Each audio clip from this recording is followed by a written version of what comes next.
Bismillahirrahmanirrahim. Assalamualaikum warahmatullahi wabarakatuh. Waalaikumsalam Waalaikumsalam. warahmatullahi wabarakatuh. Innalhamdulillah wassalatu wassalamu ala Rasulillah amma ba'd. Alhamdulillah pada pagi hari ini, hari Rabu tanggal 6 Agustus, kita semua masih diberikan kesehatan, keafiatan dan utamanya masih diberikan keimanan, keislaman oleh Allah Subhanahu wa taala.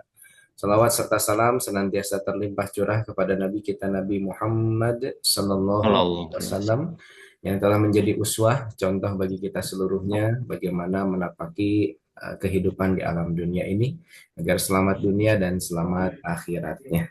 Salah satunya juga adalah yang akan kita bahas pada pagi hari ini yaitu berdamai dengan cinta ini temanya dengan narasumber yang terhormat Bapak Dr. Ayi Sobarna SAG MPD. Izin sumping Pak, sehat Pak? Atur nuhun, alhamdulillah, alhamdulillah. Alhamdulillah.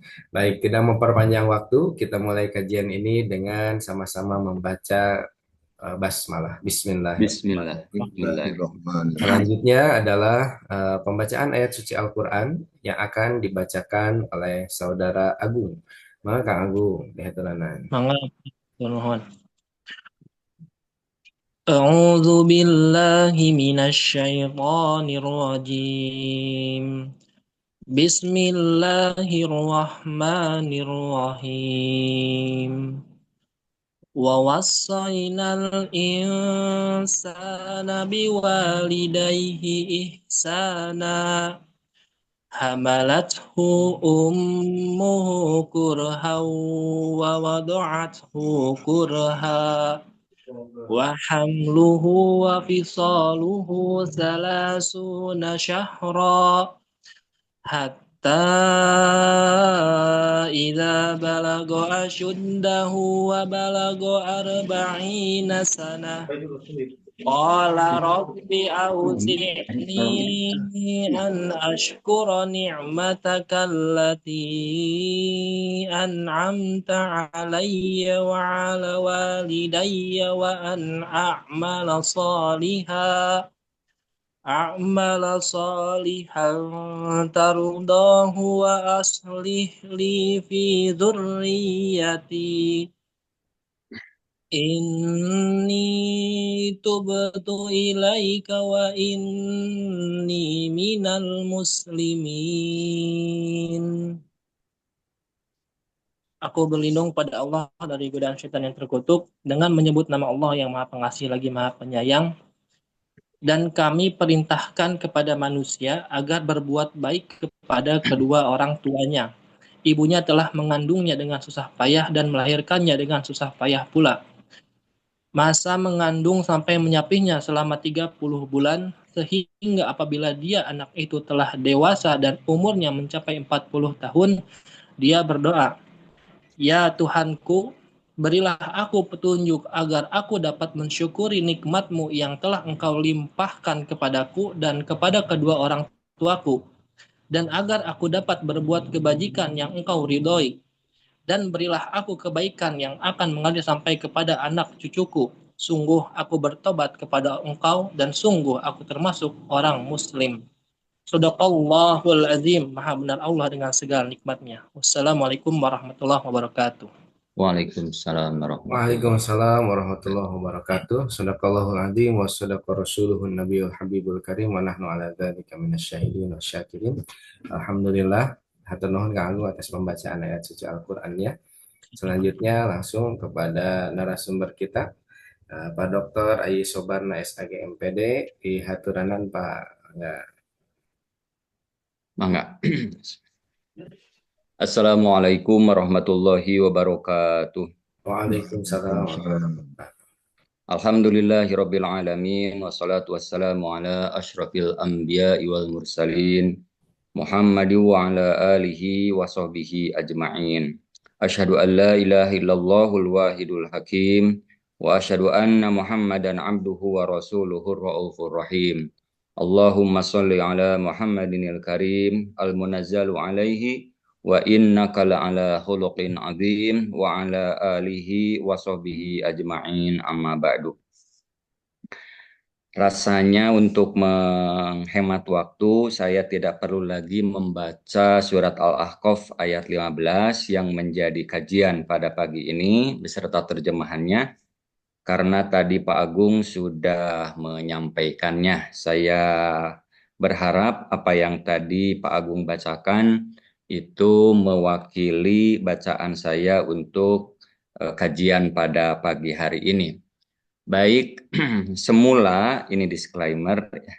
Semula saya mendapat judul dari Pak Hashim itu yaitu ketika kita memasuki usia 40 tahun ya. Tetapi setelah saya kaji berbagai tafsir, bukan hanya tafsir tapi juga neuroscience dan kajian etnografi untuk usia 40 tahun ini, saya memperoleh semacam insight bahwa mulai usia 40 tahun ini kita harus sudah mulai memperlakukan cinta dengan cara yang dewasa, begitu ya.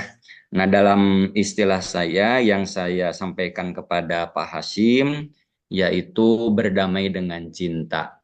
Nah, sebelumnya, sebelum saya mengkaji tafsir, saya mau menyampaikan dulu kajian neuroscience atau ilmu tentang saraf ya, yang berkaitan dengan usia 40 tahun ini apa yang terjadi begitu ya. Seperti kita maklumi bersama bahwa otak manusia ini terus bertumbuh, terus berkembang dan pada usia 40 tahun ini otak mengalami struktur yang berbeda sama sekali ya. Nah, dalam berbagai kajian etnik ya dalam bahasa Sunda ya apalagi usia 40 tahun ini memang ini sering dikaitkan dengan eh, kalau laki-laki terutama ya disebutnya itu begermino ya Prof Nandang ya. Ya jadi hadirin yang mengikuti pengajian ini yang sudah melewati usia 40 tahun tentu merasakannya ya. Kalau dalam bahasa Indonesia disebutnya itu musim semi kedua ya. Bukan karena tubuh jadi lentur atau rambut makin lebat, tapi justru lutut mulai berdiplomasi saat disuruh jongkok dan rambut berpindah ya, banyak yang jatuh ke lantai. Nah, di balik suara sendi yang mulai kretek-kretek tiap pagi setelah usia 40 tahun ini, di sanalah otak prefrontal kita ya, yang merupakan jenderal kehidupan, yang merupakan pengendali kehidupan itu menggelar sebuah pesta. Namanya itu melinisasi ya. Jadi pada otak depan, otak prefrontal itu ada yang disebut dengan melinisasi. Apa itu? Yaitu pelapisan serabut saraf seperti upgrade jaringan 5G ya, supaya sinyal keputusan hidup bisa berlanjut tanpa baper emosi ya. Setelah usia 40 tahun ini seharusnya kita menjadi lebih tenang, bukan karena tidak punya marah, tapi karena tahu mana yang layak dibalas, mana yang cukup ditertawakan. Usia 40 tahun menuntut kita menjadi lebih bijaksana. Ya, baik saya ulang lagi sedikit ya. Bunyi surat Al-Ahqaf itu yaitu falamma balago arba'ina sanah. Ketika manusia itu sudah mencapai 40 tahun. Jadi mulai usia 40 tahun ini kita dituntut untuk bersikap lebih tenang ya. Nah, Pak, lebih bijaksana karena kita harus sadar energi membalas komentar netizen misalnya itu lebih baik dipakai untuk membuat teh manis atau ngobrol bersama anak ya. Jadi mulai sedikit menahan ya untuk setiap stimulus yang datang.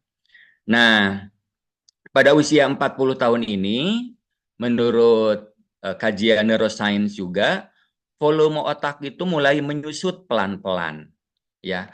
Tapi anehnya kehebatan otak itu menjadi meningkat. Ibarat dapur kecil tetapi shape-nya Juna gitu ya. Jadi semakin efektif kira-kira begitu. Nah, dalam otak juga ada yang disebut dengan amigdala ya, yaitu sang ratu yang mulai kalem. Korteks prefrontal ya, jenderal yang sangat logis itu mulai memimpin dalam kehidupan. Dunia jadi lebih masuk akal, atau setidaknya kita lebih pandai bersabar saat dunia tak masuk akal. Itu perbedaan usia sebelum dan menjelang atau sesudah 40 tahun. Usia 40 tahun bukan sekedar angka. Ia adalah cermin memaksa kita bertanya, apa yang mau ku wariskan? Jadi kalau sebelum usia 40 tahun itu kita bertanya apa yang bisa kita kerjakan untuk kehidupan, tapi kalau sudah usia 40 tahun itu ya anak-anak mungkin sudah masuk SMP ya, ada apa namanya jabatan juga sudah mulai dapat begitu. Pertanyaan rata-rata orang itu apa yang mau kita wariskan? Pencapaian tak lagi soal piala dan postingan, tapi tentang jejak, tentang makna, dan siapa yang tersenyum karena kehadiran kita. Ya, jadi egoisme, ya perasaan bahwa apa namanya segala keinginan kita itu harus terwujud, itu seharusnya setelah 40 tahun itu harus mulai bergeser menjadi pertanyaan siapa yang bisa tersenyum dengan kehadiran kita. Siapa yang bisa tersenyum dengan pemberian kita. Ya. Oh ya, tadi malam saya menonton sebuah podcast ya. Ada salah seorang sarjana kimia dari UI ya yang berbincang dengan stand up komedian bernama Abdur ya. Menurut saya sangat dalam itu. Ternyata katanya membuat orang lain tersenyum itu menjadi salah satu pintu rezeki katanya ya. Jadi ternyata rezeki itu bukan hanya berasal dari kantor kita, bukan hanya berasal dari saham kita ya, dari investasi kita, tapi juga bersumber dari senyum orang lain. Itu luar biasa. Nah, setelah usia 40 tahun ini ternyata orientasi pikiran kita itu harus lebih banyak membuat orang tersenyum dengan kehadiran kita. Pada usia ini spiritualitas tak harus berarti naik gunung dan bertapa. Kadang cukup duduk diam di atas teras, ditemani kopi hitam, dan suara anak tertawa dari dalam rumah. Disitulah koneksi makna itu terbentuk, ya, antara masa lalu yang ceroboh, masa kini yang lebih sadar, dan masa depan yang ingin kita wariskan dengan senyuman. Ya. Ada meme juga ya, sepertinya bijaksana, tapi menurut saya itu harus diperbarui. Apa itu?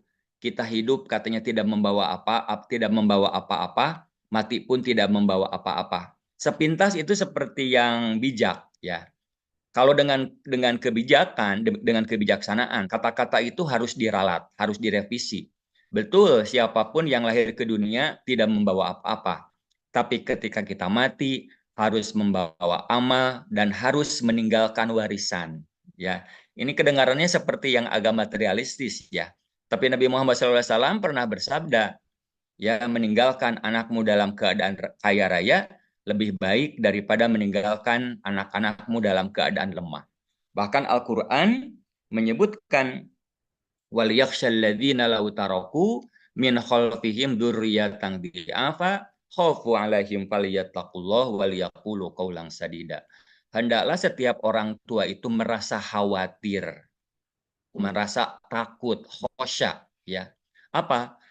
Lautaroku min khalfihim dzurriyyatan dzi'afa. Kalau mereka meninggalkan keturunan yang lemah. Jadi Islam sebetulnya mengharuskan setiap orang tua itu berpikir bukan hanya mencari rezeki untuk kehidupan sampai matinya saja, tidak hanya sampai di situ, tapi juga harus meninggalkan warisan. Dan itulah salah satu karakteristik orang yang sudah matang setelah usia 40 tahun.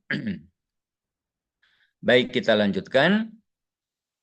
Jadi pada waktu atau setelah usia 40 tahun ini mungkin otak menjadi menyusut, ya. Rambut termasuk saya ini mulai minggat satu demi satu, ya. Ternyata prosesnya itu mula-mula menipis dulu, ya. Setelah menipis, kemudian apabila kena sisir, itu banyak yang ikut nyangkut di sisir. Ya begitulah usia setelah 40 tahun. Saya ucapkan selamat kepada bapak-bapak atau ibu-ibu yang setelah melewati usia 40 tahun, rambutnya masih bertahan, ya. Tapi kalaupun ada yang sampai rontok begitu, ya begitulah Allah memberikan takdir. Tetapi ketika rambut kita mulai rontok atau berubah warnanya, ya, hati justru mulai tumbuh lebih besar, lebih lapang dada, lebih legowo, begitu ya. Mulai usia 40 tahun, pertanyaan bukan lagi mau dibawa kemana hubungan kita, seperti lagu Armada, tapi kita ke surga bareng atau enggak, katanya. Begitu ya. Nah, ini juga ada kaitannya dengan surat Az-Zukhruf ayat 70 sampai dengan 71. Ini kalau saya khutbah nikah, kemarin khutbah nikah putranya Prof. Sri Fadilah, ya, dan putranya Prof. Nunung, selalu saya sampaikan ini surat Az-Zukhruf ayat 70 dan 71 ini. Jadi Allah itu tidak mau suami atau istri masuk surga sendirian. Ya, pertanyaan Allah itu sama dengan kebanyakan pertanyaan orang tua ketika anaknya yang sudah menikah datang ke rumah orang tua sendirian. Ya, jadi kalau ada anak laki-laki setelah menikah datang ke rumah orang tuanya sendirian, orang tuanya akan bertanya, istrimu mana? Karena orang tua tidak mau anaknya pulang ke rumah sendirian. Begitu juga ketika seorang istri pulang ke rumah tanpa suaminya. Orang tuanya akan bertanya, mana suamimu? Allah pun begitu. Kalau ada suami yang masuk surga sendirian, Allah akan bertanya, mana istrimu? Kalau ada istri yang masuk surga sendirian, Allah akan bertanya, mana suamimu? Lihat surat Az-Zukhruf ayat 70 sampai dengan 71. Udkhulul jannata antum wa azwajukum tuhbarun. Yutafu alaihim bisihafin min dhahabi wa aqwab wa fiha ma tashtahihil anfus wa taludul a'yun wa antum fiha khalidun. Udkhulul jannata, masuklah kamu ke dalam surga. Antum wa azwajukum, kamu beserta pasanganmu. Kamu beserta suami atau istrimu. Jadi usia 40 tahun, pertanyaan tentang cinta itu bukan lagi hubungan kita mau dibawa kemana, tapi masuk surga bareng atau tidak. Karena itu suami atau istri harus saling mengingatkan, saling ngageuing istilahnya itu ya, untuk sholat malam, untuk tadarus, untuk sedekah, dan seterusnya. Itu dari kajian neuroscience. Sekarang dari kajian etnografi, ini masih ada waktu sebentar ya sebelum kita tafsir. Dari kajian etnografi, usia 40 tahun ini ternyata memiliki keunikan ya.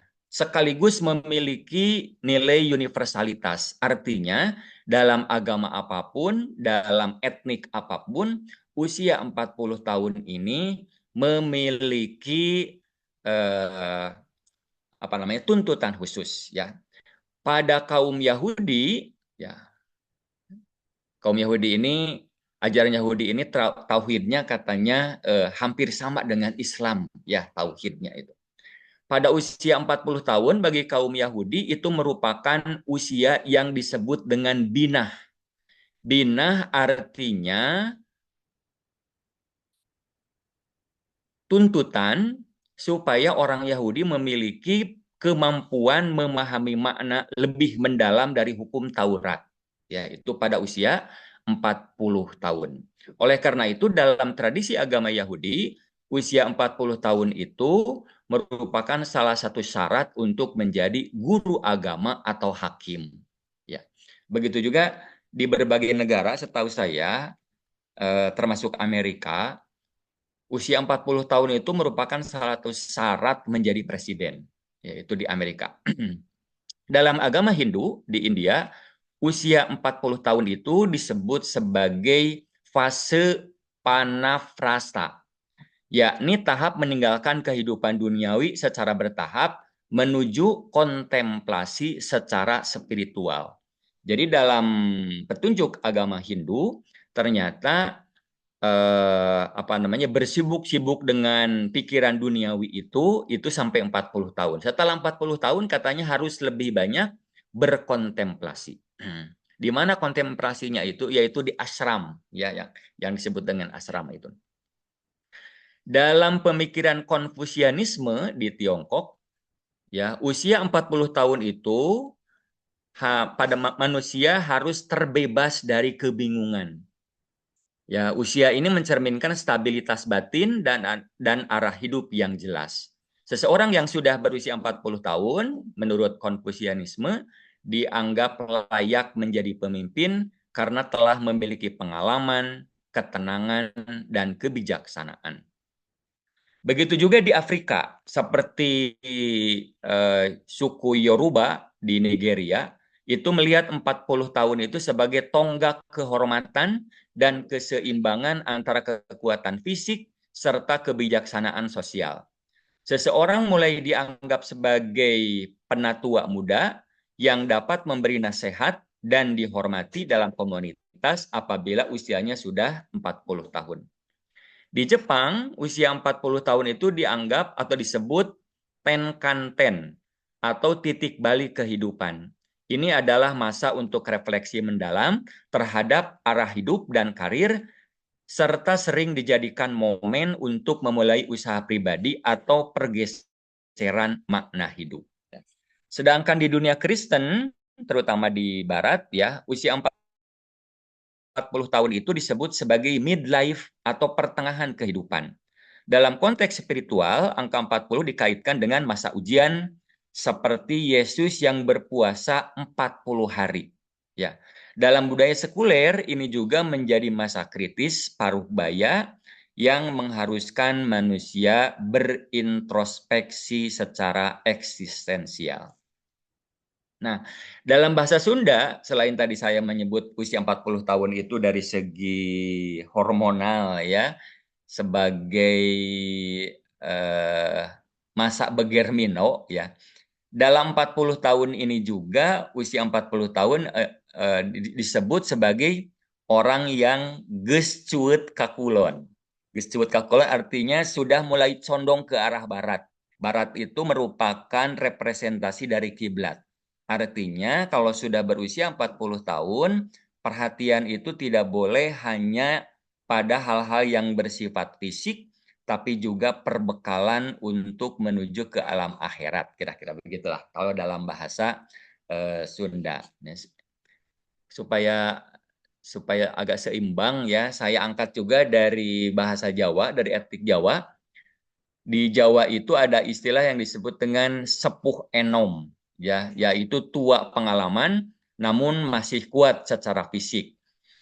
Pada usia ini, falsafah Jawa mendorong seseorang untuk melakukan mulat sarira atau introspeksi, tirakat, atau dalam bahasa agamanya itu disebutnya itu berkholwat, ya, mendekatkan diri kepada Allah. Bahkan Ustadz Adi Hidayat itu menyarankan di rumah itu katanya harus ada space tertentu yang biasa kita gunakan untuk berkholwat, ya, atau menjadi semacam mihrab, ya. Itu ada pertemuannya dengan budaya Jawa.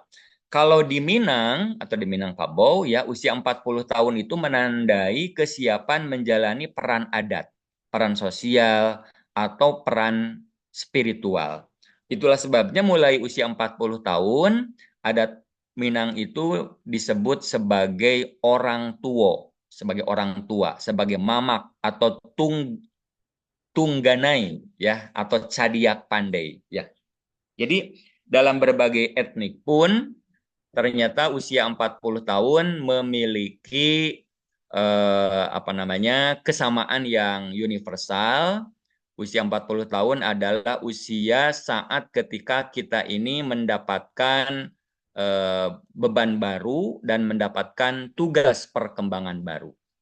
Baik, Bapak-bapak dan Ibu-ibu, saya lanjutkan sekarang dengan kajian tafsirnya ya.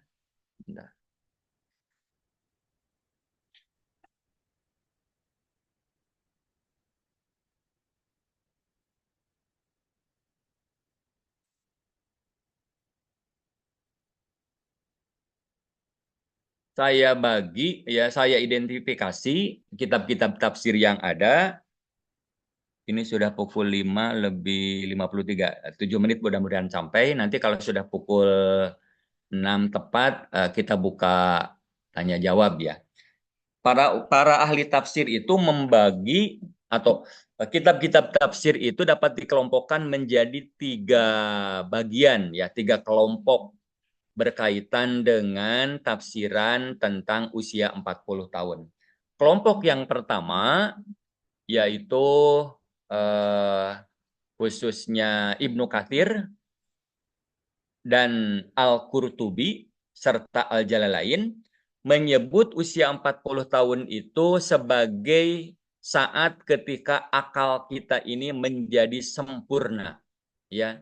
Sinul arba'in huwa kamalul aqli wal qudrati wan najji waruhi wa fihi yablugul insanu ghayatar rusydi. Umur 40 tahun adalah puncak kematangan akal, kekuatan, dan kedewasaan spiritual.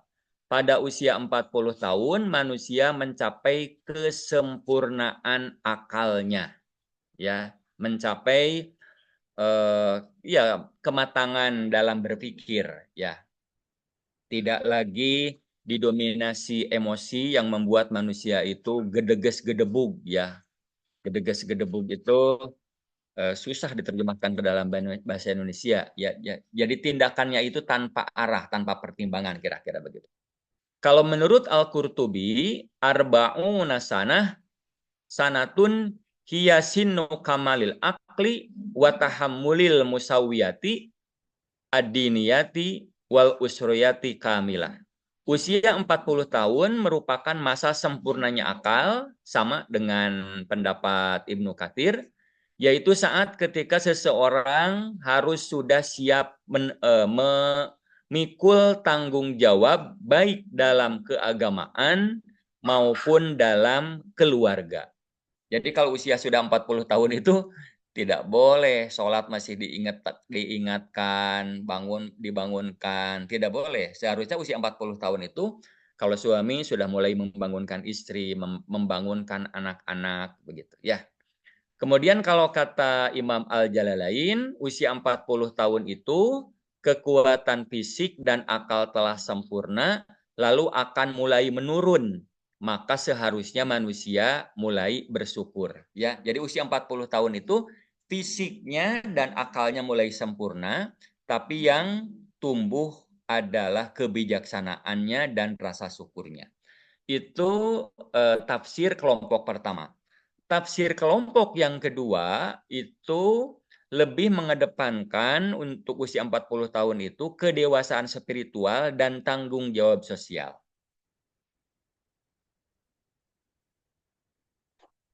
Salah satunya, selain nanti akan saya sampaikan pendapat Sayyid Qutb, ya, menurut Fakhruddin Ar-Razi, usia 40 tahun itu merupakan pertanda transisi dari kematangan menuju kebijaksanaan dengan wawasan spiritual yang dalam. Ya, jadi para nabi misalnya itu diangkat kebanyakan itu pada usia 40 tahun. Ya, karena apa? Karena usia 40 tahun itu orang seharusnya lebih bijaksana dengan wawasan spiritual yang dalam. Itu kata Fakhruddin Ar-Razi. Kalau kata Sayyid Qutb, ahli tokoh Ikhwanul Muslimin, usia 40 tahun adalah puncak perenungan, refleksi mendalam, dan tanggung jawab sosial serta spiritual. Jadi mulai usia 40 tahun seseorang tidak boleh hanya memikirkan dirinya sendiri, tapi juga harus mulai memikirkan orang lain dan masyarakatnya. Itu sebabnya dosen setelah usia 40 tahun itu PKM-nya mungkin harus lebih banyak ya, karena harus menunjukkan tanggung jawab sosial. Kalau kata Hamid Al-Faqih dalam tafsir Al-Azhar, umur 40 tahun adalah waktu untuk introspeksi diri, mengevaluasi perjalanan hidup, serta memohon ampun dan petunjuk dari Allah Subhanahu wa Ta'ala. Ya. Itu tafsir kelompok kedua. Kemudian tafsir kelompok ketiga menyebut bahwa usia 40 tahun itu adalah usia kenabian dan misi kehidupan. Ini bukan berarti setelah Nabi Muhammad ada lagi nabi ya. Tapi ya tadi itu disebut 40 tahun karena sebagian besar nabi katanya diangkat menjadi rasul itu pada usia 40 tahun. Itulah saat misi batin mereka telah matang. Ya, jadi setelah 40 tahun itu pandangan kita termasuk tentang benda, tentang peristiwa-peristiwa yang terjadi dalam kehidupan itu menjadi bahan renungan, bahan refleksi. Ya, Pak Agung mungkin cukup sebagai paparan dari saya seperti itu dulu. Silahkan untuk bertanya jawab. Siap, hatur nuhun Pak Ustadz. Ini sangat menginspirasi sekali, apalagi yang akan menjelang 40 tahun atau sedang Iya. 40 tahun atau setelah 40 tahun. Banyak hikmah sekali ya. Jadi harus lebih bijak, lebih matang lagi ya Pak Ustadz ya. Iya, betul. Baik, Bapak Ibu sekalian, sebelum kita lanjut ke diskusi, jangan lupa untuk mengisi daftar hadir yang sudah ada di chat. Harap mengisi daftar hadirnya. Dan kemudian kami persilahkan bagi Bapak Ibu yang ingin bertanya terkait dengan kajian tafsir pada pagi hari ini. Mangga. Alhamdulillah sudah hadir. Wah, ada Prof. Edi. Alhamdulillah. Hatur nuhun, Prof. Ada Bu Yeti. Ada Prof. Nandang. Alhamdulillah. Mangga yang usia 40 tahun. Terus kalangkung bisa dai. Terus kalangkung tos langkung lah. Terus 15 tahun yang lalu. Mangga, ayo life begin at 40. Abdi mah tos opat langkung. Mohon ya Prabu. Bayi, sekedapnya. Bayi, naros. Memang pernah oge ngadangu 40 tahun itu katanya ya menentukan seseorang ya. Menentukan seseorang apakah dia itu akan berjalan baik atau ya artinya berperilaku baik atau justru mungkin tetep gitu ya. Seperti itu. Ada yang mengatakan seperti itu bahwa memang 40 tahun itu adalah usia yang bisa menentukan atau maju atau tidaknya seseorang maju dalam berbagai hal ya, gitu ya, termasuk dalam kesolehan sosial barangkali ya. Tapi juga ada yang mengatakan 40 tahun teh. Nah, ini kalau kaitannya dengan judul tadi ya berdamai dengan cinta katanya itu puber kedua cenah Pak. Iya, betul. Gitu ya. Aya abdi mah geus 60 mah tos lain dari puber kedua geus kalewat gitu nya puberna kan gitu kan ya. Nah, tapi terkait dengan tadi bahwa pada usia-usia, tapi kalau bicara tentang tadi statement mulai menentukan apakah dia akan ke depannya baik atau tidak baik, tapi dikaitkan dengan tadi mewariskan dalam 40 tahun menampaknya mah belum begitu berpikir tentang waris ya, untuk settle dirinya sendiri juga masih ya tidak semua orang yang masuk 40 tahun sudah mampu gitu kan ya. Iya, betul. Nah, gitu. Nah, kira-kira terus terkait juga dengan persoalan tentang tadi bahwa ya bisa bicara tentang cinta itu kan tidak selalu harus asrama ya, asmara ya, tapi juga cinta dalam berbagai hal, cinta lingkungan, cinta yang lain-lainnya dan begitu. Nah, tadi sedikit disebutkan para nabi 40. Kenapa ya 40, 30 atau 50 gitu kan ya? Usia itu dianggap sebagai momentum ya, momentum bagi Ya, seseorang gitu kan ya. betul. Kalau misalkan betul lewat 40 tahun tidak lagi ada semacam perubahan, entah ke perubahan terutama perubahan kebaikan mungkin ya. Kira-kira itu faktor apa tuh? Karena kalau ada, kira-kira apa yang harus kita lakukan? Misalnya punya anak nih, punya anak udah 40 tahun, tuh budak teh apalagi karena di mata orang tua mah kajian tinggi 30 40 tahun teh budak we gitu kan ya, kepandangan kita mah anak we gitu kan, kadang-kadang negur Ya. harapan istrina misalkan itu dan lain-lain. Nah, Hmm. apa yang harus kita lakukan ya sebagai orang tua? Cukup berdoa saja, da ai di piraku ai disintreuk mun geus gede gitu, Ya. sekolot kamu geus boga anak gitu kan ya. Apa yang kira-kira kita bisa lakukan? Itu mungkin Pak. Terima kasih. Assalamualaikum warahmatullahi wabarakatuh. Salam. Ya. Tenun Prof. Nandang. Mangga langsung Pak Ustad. Bilih ayan deui Pak, mangga hiji deui mah. Oh, jadi mangga Bapak Ibu. Bu Lina, Pak Faris, ada Pak Faiz juga, alhamdulillah. Pak Hasim, Mbak Denaros, Pak Hasim mau 40 tahun, Pak Hasim. Cara menghindari puber kedua, teruskan ke Pak Ustadz. Mangga Bu Neni, mangga. Ya,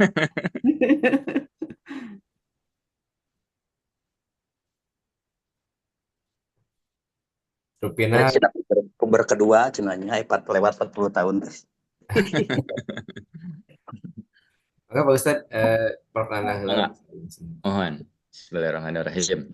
Atur nuhun Prof. Nandang, ini kita berbagi barangkali ya.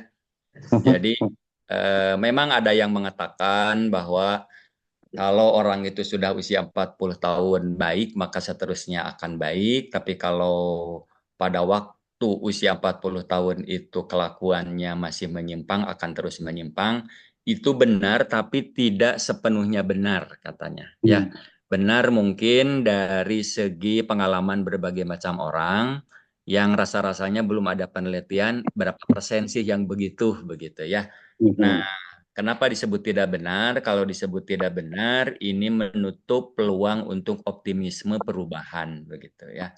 Jadi kalau di antara kita ada yang setelah 40 tahun itu masih saja kelakuannya seperti anak-anak muda, begitu ya, gampang marah, gampang tersinggung, kemudian perilakunya sulit dikontrol. Nah, mulai usia 40 tahun itu memang harus sudah kalau masih seperti itu harus sering diingatkan. Dalam bahasa agamanya itu tadkiroh ya. Tadkiroh itu peringatan, dan kata Al-Qur'an fa inna dzikra tanfaul mu'minin. Memberi peringatan itu akan memberikan bekas, memberikan manfaat pada orang-orang beriman ya. Jadi kalaupun tidak otomatis ya, kalau sekarang mungkin besok, kalau enggak besok mungkin minggu depan. Ini seperti lagu yang marak di TikTok ya. Kalau bukan hari ini katanya mungkin minggu depan. Kalau enggak minggu depan mungkin bulan depan begitu ya. Jadi lagu ya. Jadi apa namanya itu optimisme ya. Nah, usia 40 tahun itu harus sudah mulai disadarkan bahwa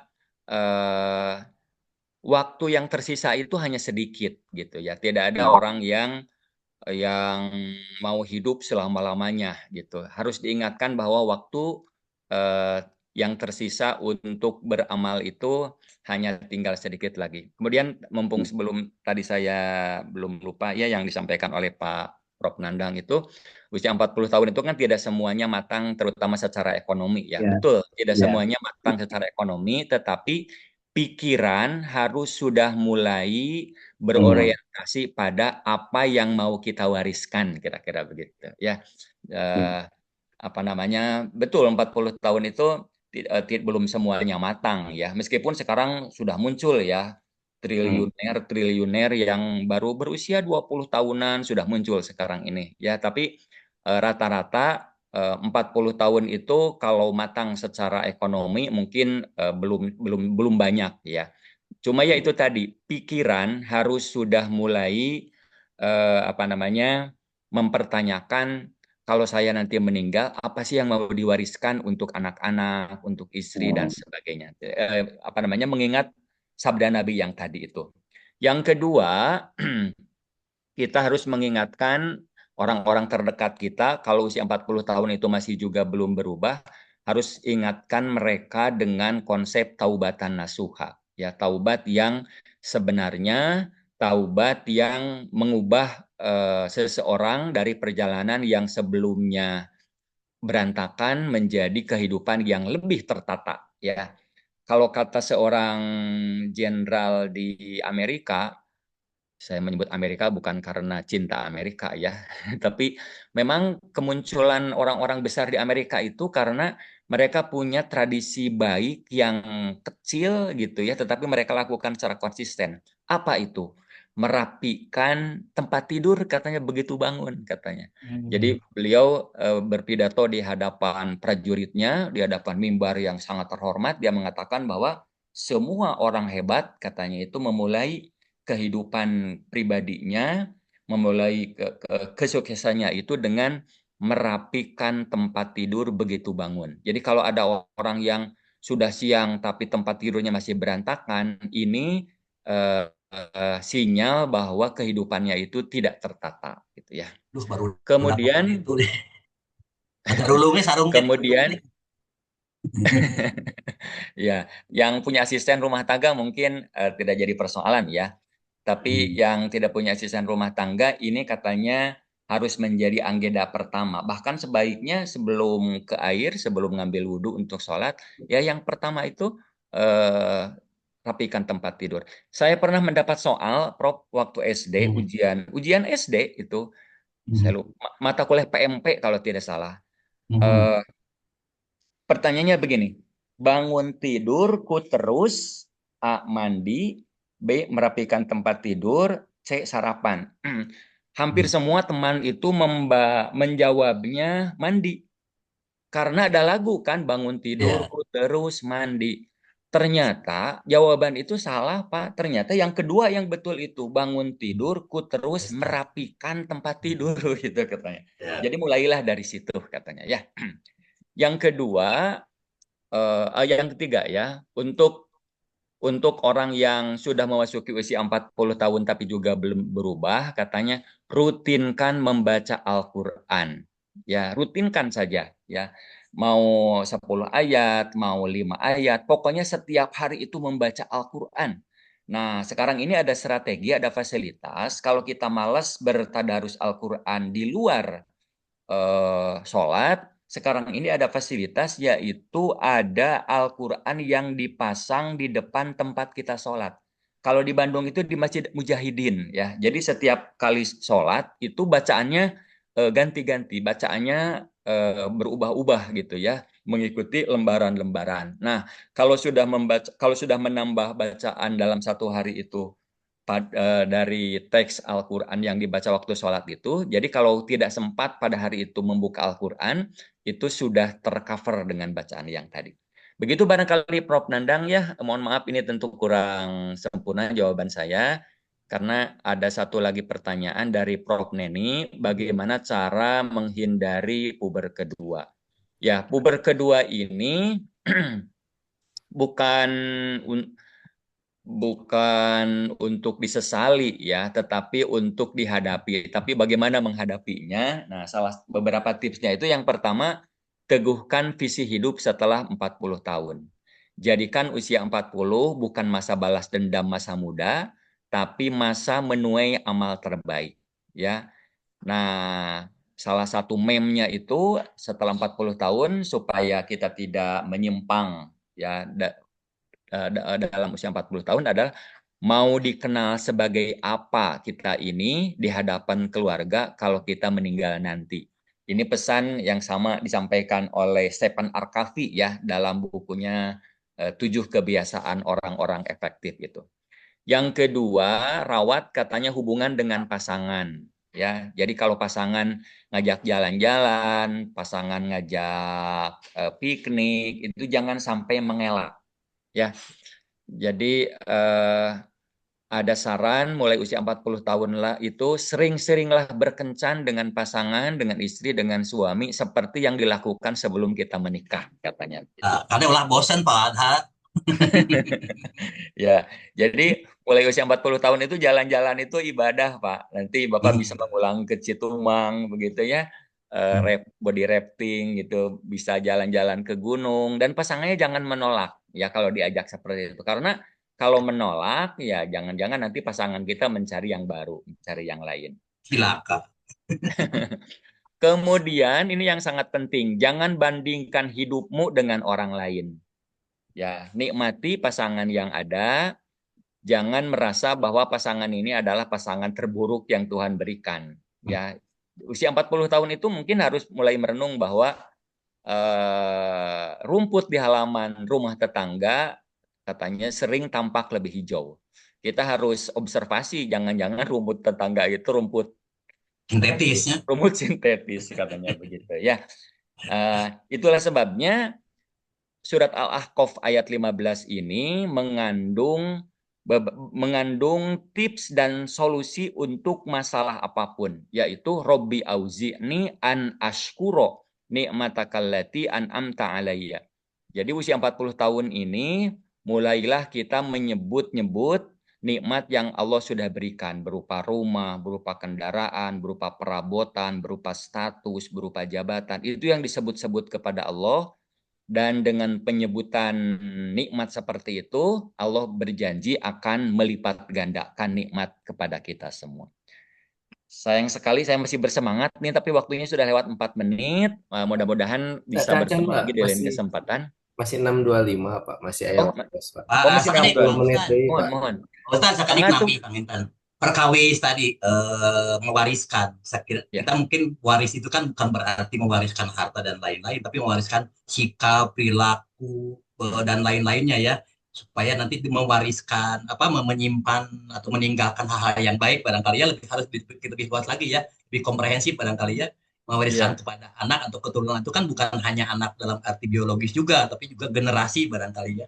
Sehingga kita mewariskan hal-hal yang baik di mata mereka. Barangkali mungkin begitu ya Pak Ustadz ya. Sebentar, ya Pak. Ya. Ada pertanyaan satu lagi Pak Ustadz dari Prof. Edi, usia kaitannya dengan husnul khotimah apa? Ya.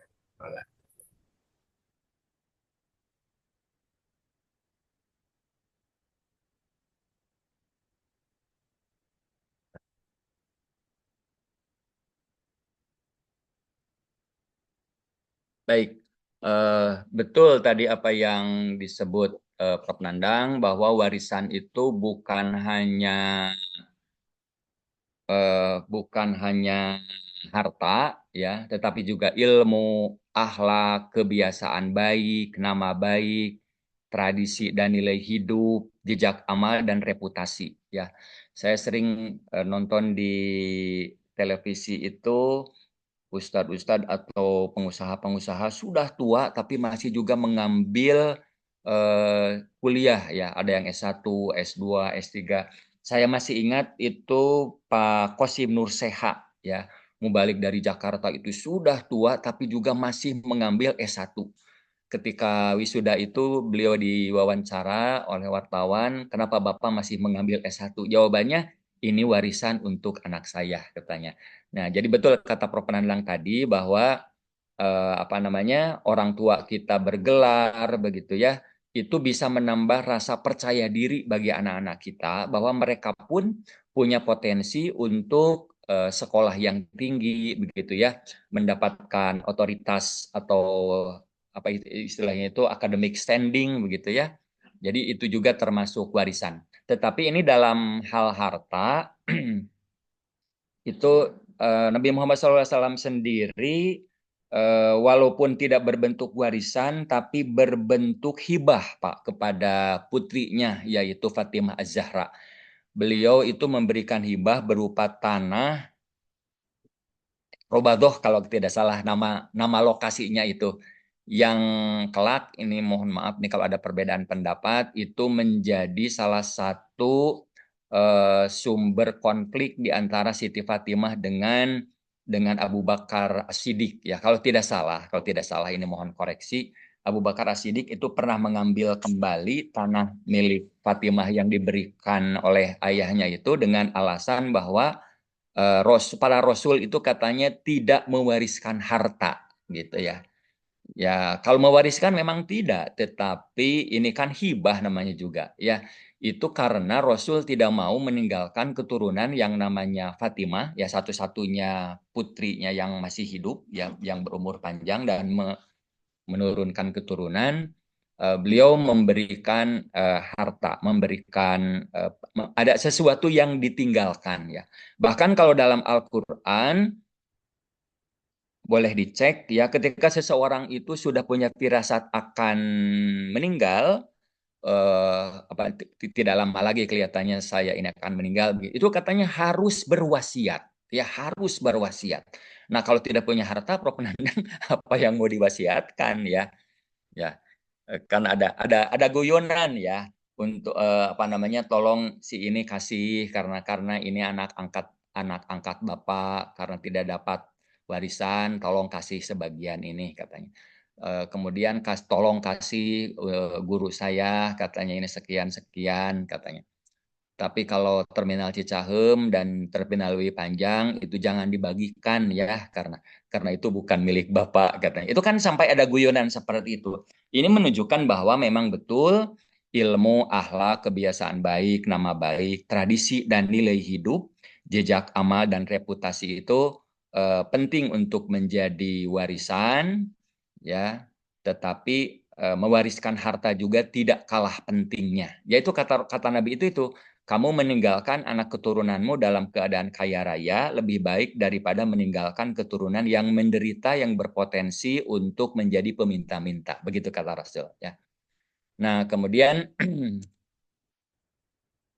tadi itu Prof Edi, Pak, dari Prof Edi ya, apa kaitan usia hubungan dengan husnul usia khotimah. 40 tahun dengan husnul khotimah? Usia 40 tahun itu merupakan titik balik spiritual ya yang sangat menentukan arah hidup kita.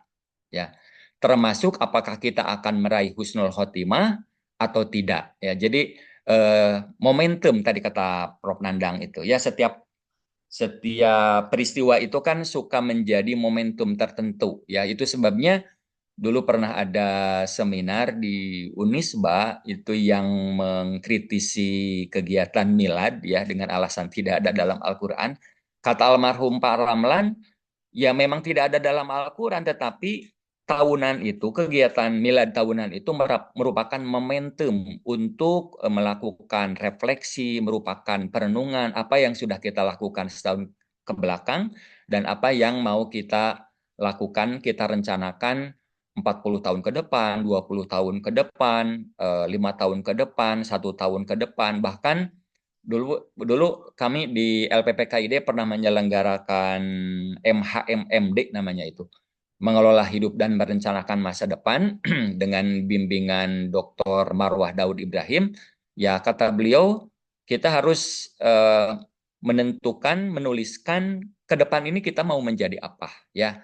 Salah satu peserta yang ikut MHMMD itu ya Prof. Haris ya, waktu itu belum profesor ya. Saya sendiri belum kenal beliau waktu itu ya, karena beliau belum muncul ya, tapi ternyata ilmu dari pelatihan itu beliau tuliskan. Tahun sekian saya mau jadi wakil rektor 1, tahun sekian saya mau menjadi rektor. Itu beliau katakan kepada saya di Ciburial ya. Jadi ternyata merencanakan masa depan itu akan menjadi catatan, termasuk catatan malaikat rupanya begitu ya. Jadi mulai usia 40 tahun gitu kita harus sudah mulai mempersiapkan hidup ini mau berakhir husnul khotimah atau mau berakhir su'ul khotimah, kira-kira begitu. Atur nuhun Pak Ustadz. Ya, alhamdulillah pas waktunya. Pasnya. Ya, jazakumullah katsira, kami selaku pengelola kajian nafsu Fakultas Hukum ngaturkeun nuhun pisan atas segala ilmu. Amin. Ya tadi terkait 40 tahun ya, sebagaimana menanggapi yang sebelum ya, atau yang sedang atau yang sudah melewati, intinya adalah bagaimana kita lebih mendekat kepada Allah Subhanahu wa taala. Gitu ya Pak Ustadz ya. Dan Mohon kita ya, betul. memikirkan bagaimana setelahnya, jangan memikirkan untuk diri sendiri saja tapi untuk para ahli waris, ya bukan ahli waris dalam segi harta saja, tapi juga dari segi ilmu, kebiasaan baik dan sebagainya. Saya juga ikut mengutip Gus Baha ini yang lagi viral. Ya, apa nanti yang kita wariskan gitu ya Ustaz ya untuk eh, anak-anak itu, keturunan itu ya adalah mewarisi nanti yang melanjutkan sholat, melanjutkan ibadah-ibadah yang lainnya, dan semoga dengan itu menjadi amal baik, amal jariah yang mengalir ke dalam kuburan. Baik, Alhamdulillah Bapak Ibu sekalian, sudah selesai kajian tafsir pada pagi hari ini.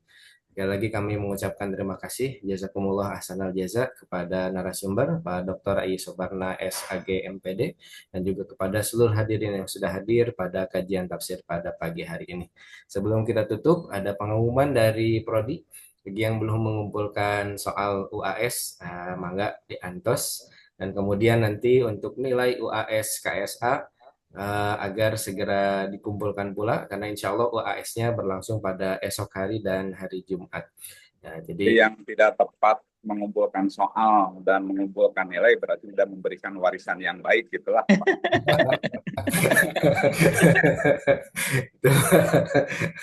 Jadi itu juga termasuk warisan yang baik ya untuk kelanjutan fakultas hukum ya.